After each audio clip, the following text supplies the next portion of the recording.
Let's go. Hey, welcome back or welcome to my channel. Gonna do a quick intro because there's a lot to get through. D-Day has arrived and the way they stretched out the episode into 4 whole hours, low-key doing the most, but we got there eventually. Gonna ignore the final takeaways from episode 11 just because this episode was kind of it, but oof, did people have a lot to say though. But yeah, other than that, I'd appreciate it if you could subscribe to my channel. Without further ado, let's recap this final episode. Actually, we'll start off with before this episode, with the interim ranking. I actually wanted to discuss this with all of you, but didn't really want to make a whole really short video. So thoughts on me making a community post instead, just to post quick things like these. But would there be much activity in that you'd reply to those posts if I did one? Or would it be better for me until I make a video equivalent? Regardless, for this interim ranking, Mnet decided to play these mind games and show only 3 Korean rankings that for the most part fell, potentially to cause mass confusion and panic voting. I was a bit confused with one thing though, and I don't think it really got properly clarified. Was the interim ranking before the 50% weighting, or had that 50% weighting already been applied? The data clearly shows the difference in weightings between an international and Korean voter. But either way, for every 1 Korean voter, that would have equated to 4 international voters. Not gonna lie though, based on seeing the finale results, I'm not sure if it did as much as Mnet expected. It pushed Tere back into the lineup, Hanbin ranked back up, and Park Hanbin kinda just fell back to his original previous ranking. It's clear that this interim check was Mnet giving more favoritism to the Korean trainees once again, like they don't already benefit. But yeah, that was my thoughts on the interim ranking, and now onto the recap actually this time. We start off with a slight recap, a flex on the popularity of Boys Planet, and some descriptions of how the final 18's journeys have been so far, before we lead into the first performance of the theme song Here I Am. The live finale was hosted by Hwang Min-hyun, who comes back as the final Star Master. Segments about the contestants talking about their journey are then aired, before we switch back to Hwang Min-hyun, who talks about the votes, what's up for grabs in terms of making the lineup, talking to the judges, introducing Kepler, and some eliminated contestants who return for the finale. Another segment was aired to show appreciation for the skill masters through the contestants wearing costumes, baking cakes for them, and a parody of the theme song but about the masters. This was followed by the interim check for the final round, which went well for both teams, with notable mention of Park Han-bin, who received a small gift for being the most improved contestant. Not gonna do a review on the songs because, like the master said, both were actually pretty dope. Only thing I guess I would say is the notable standouts like I usually do. So for each group, I would say that Ganuk's duality in Jelly Pop and Kim Ji-young's vocals in Hot Summer was my notable standouts. After this, we get another segment of them receiving their feedback before they reveal the debut group name, which will be Zerobaseone or GB1, which on initial listen kinda sound weird. In saying that, I also did kind of find Kepler's name a bit weird, but it did grow on me eventually, so it could be the same for ZB1 or Zerobaseone. We get more filler in that both teams film a slight music video as promotion for their song, both watch each other's Killing Part auditions and give each other feedback, and then they announce that Jang Hao and Song Han-bin were the fan-voted winners for the Killing Parts for their respective songs. They then throw a pajama party that was live streamed and included chatting, new subunits performing their third round songs, and many fan videos in support of them showing the global aspects to Boys Planet, before we get the final song performed of Not Alone. One final segment is filmed in which they just chat, but kind of in a sleepover environment, in which they mainly talk about their first impressions of one another before we move on to the 1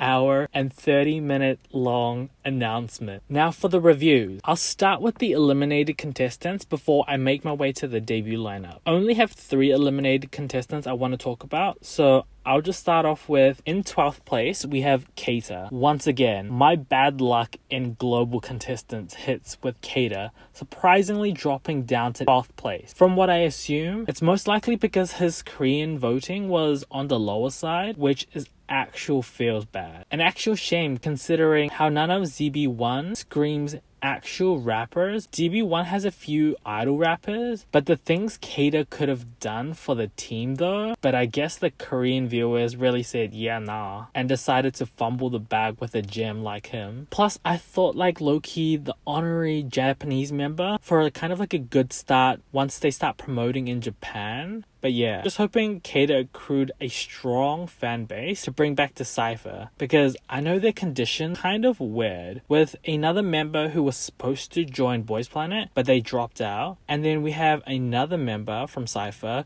who's participating in Fantasy Boys at the moment. But surely Rain will make use of the hype gained, so it's not all in vain. In 11th place, we have Park Hanbin. I really wanted him to make it into the lineup. He literally had all the qualities and traits to become literally anything for the team. And to me, he was like the definition of ready to debut as an idol. The only thing that's kind of giving me hope though is the fact that Wake 1 in Boys Planet has had so many notable contestants, so we could probably see him debuting soon. That would be kind of amazing, but the only iffy thing is Kim Tere, who debuted in DB1, is also a Wake 1 trainee, so they might potentially just have to wait for him before they want to fully debut a boy group. But also I could easily see Tere pulling a Joe Yuri and going solo, and so overall I guess I just wish him the best. And lastly, we have in 10th place Jay. Very similar to Wang Juhao's situation, where I don't know if it makes me even more mad that he was so close to debuting. Jay was such a missed opportunity for DB1, and so all I can say is that I just hope he takes his opportunities and popularity gained from Boys Planet and is able to start off decently. I could see him pulling off like an Alexa or Card type of career, where Jay will promote predominantly in Korea but will garner more of an international fan base. I know a lot more One Pick Jay fans were commenting on my episode 11 recap and review, so I do have a question for you. Because he didn't debut with DB1, does this deter you from supporting them? The next set of reviews are this time the debut lineup. I've kind of grouped some of the rankings together just because some of them give me the same vibes, and so I wanted to try concise this down. Starting off, we have 9th place Han Yujin, in 7th place we have Kim Cuban, and in 4th place we have Ricky, aka the Yuhua trio. For this trio, I want to say I haven't seen enough to understand the skills that they will bring that will benefit DB1. They've just been average at best for me. I mean, Yujin and Cuban in particular have gotten a decent amount of screen time, and I want to say low-key they kind of peaked during their audition for me. Obviously they will continue to improve with time, but it's just a big feels bad when you know that there's other people who look ready to debut. Ricky, on the other hand, I can give a bit of leeway just because his screen time has been pretty non-existent. Not to BM him and don't want to manifest anything like this, I feel like unless he has some main skill that completely flew over my head, he might get subjected to a similar treatment to Bahia, where for the most part Ricky's fans will be the ones that are promoting him a bit more than the company. Oh, and side note, but for Yuhua trainees, making it into the lineup is a major impressive achievement, but that's close to 50% of the members, so not gonna lie, kinda wild too. But yeah, the next trio are the members I'm glad to see and can acknowledge their reasons for being there. In 8th we have Kim Ji-young, in 6th, we have Kim Tere, and in 5th, we have Park Ganuk. Despite the lack of screen time to show off his skills, Kim Ji-young was able to give me all that I needed in the finale with his vocal moments, where I had to do a whole double take because of how legit it was. That coupled with his dance skills and slight rapping during the show, I can finally acknowledge him in terms of being really great for the team beyond just the visuals. Kim Tere has really built up a solid fan base, and considering he was the only main vocalist material that had not gotten a bad edit, I knew his debut would be inevitable, and so I'm glad to see him there. Same kind of feeling I had for Ganuk. Was low-key scared for him because he was very 50-50 in making the lineup, as I said in my last review, but jumping to 5th makes me so glad considering he's my remaining strong one pick left. In 3rd place we have Sok Matthew, and all I can say is I swear it's not because of the edit, but something just happened where all of a sudden I'm very indifferent about him, not gonna lie. He just kind of exists for me. Skill wise, I can see him contributing a decent amount to the team. But yeah, I guess his edit didn't impact him too much, or it wrapped up well enough that he was able to maintain a decent Korean fan base to boost him back up.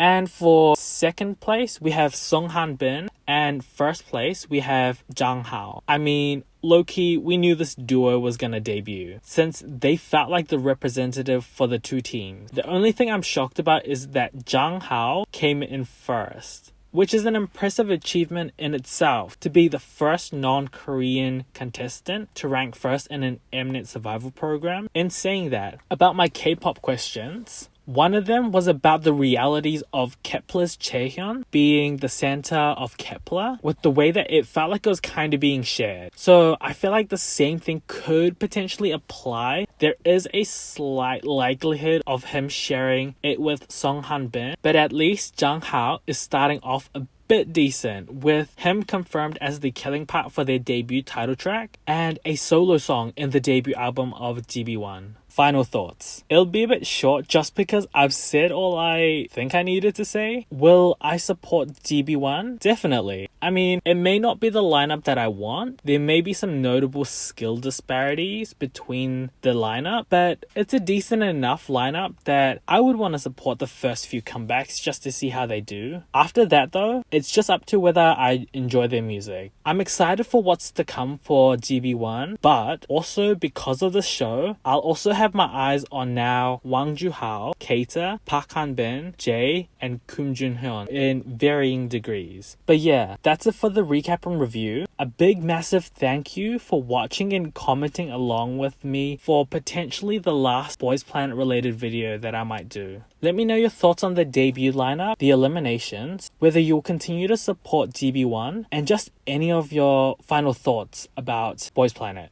This next small segment is just kind of going to be my update with what's next in terms of content that I'll be making, because I want to say a good chunk of people found my channel once Boys Planet started airing. I could do a whole sit down chat, but that would take a long time because I kind of have a lot to say, process, and think about. But yeah, TLDR is that I've been low-key impacted a bit harder than I thought by the recent passing of Astro's Moonbin. So I might just go on a short hiatus just to do a bit of self-reflecting, kind of see where I want to go in terms of this YouTube channel and just kind of realign myself. Once I've done all that, my plan is to stick to a confirmed fortnightly schedule with potential sprinkles of one-off extra videos. But yeah, just a reminder for everyone that's watching this, it's alright to just take a breather if you need to. Please just stay safe and reach out to someone if you ever feel like it gets too much and you feel overwhelmed. But yeah, other than that, I'll try to be active within the first 3 days following me uploading this video. But after that is when I'll start to slightly enter my hiatus, so you may not see me respond as frequently. But yeah, once again, I just want to thank every one of you who's been able to show me support in however you can, whether it's through commenting, liking, or just watching what you can. It's been such a fun journey and I'm excited to see what the future holds. So I will see you when I see you, I guess.